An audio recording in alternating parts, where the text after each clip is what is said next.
Pernah kepikiran gak sih kalau tiba-tiba listrik mati, sinyal hilang, air susah, dan bantuan dari pemerintah entah kapan datang? Kira-kira kita bisa bertahan hidup berapa lama ya? Halo sobat rumah, tahu nggak sih beberapa hari terakhir ini lagi rame banget bahasan soal bertahan hidup selama 72 jam masa kritis. Aku nemunya dari mana-mana, dari berita, dari timeline, bahkan sampai masuk ke grup WhatsApp. Isinya macam-macam, mulai dari tips, anjuran, sampai panduan gimana caranya bisa bertahan hidup secara mandiri kalau ada kondisi darurat.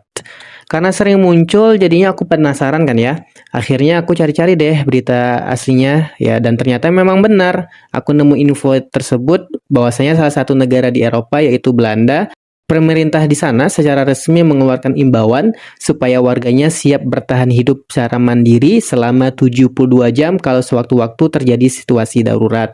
Karena penasaran, aku cari deh panduannya dan ternyata beneran ada. Nah, isinya pun nggak ribet sih sebenarnya, sangat praktis malahan. Intinya, di 72 jam pertama krisis, entah karena bencana, listrik padam, perang, atau distribusi terganggu intinya, warga diminta nggak langsung bergantung pada bantuan, tapi siap dulu dengan apa yang ada di rumah. Apa sih yang disiapin? Ya, disiapin itu yang paling utama adalah air minum, makanan, alat penerangan, sumber energi, radio buat dapat info, obat-obatan, dokumen penting, uang tunai sampai ke selimut. Plus satu hal yang paling penting yaitu rencana darurat keluarga.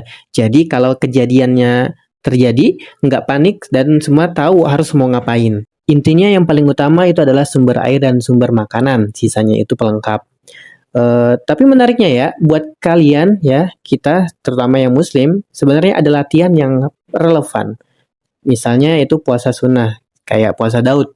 Jadi kan kalau puasa itu kan melatih pengendalian diri, ketahanan fisik, dan juga kesiapan mental menghadapi kondisi serba terbatas kan ya. Jadi bukan cuma soal ibadah, tapi juga latihan untuk menghadapi masa-masa kritis.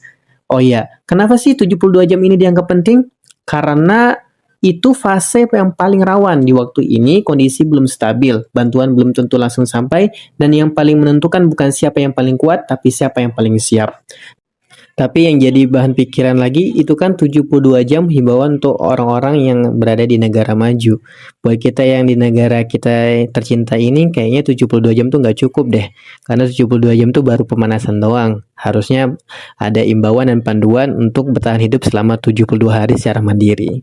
Ya mudah-mudahan kita masih dalam kondisi damai dan aman aja ya.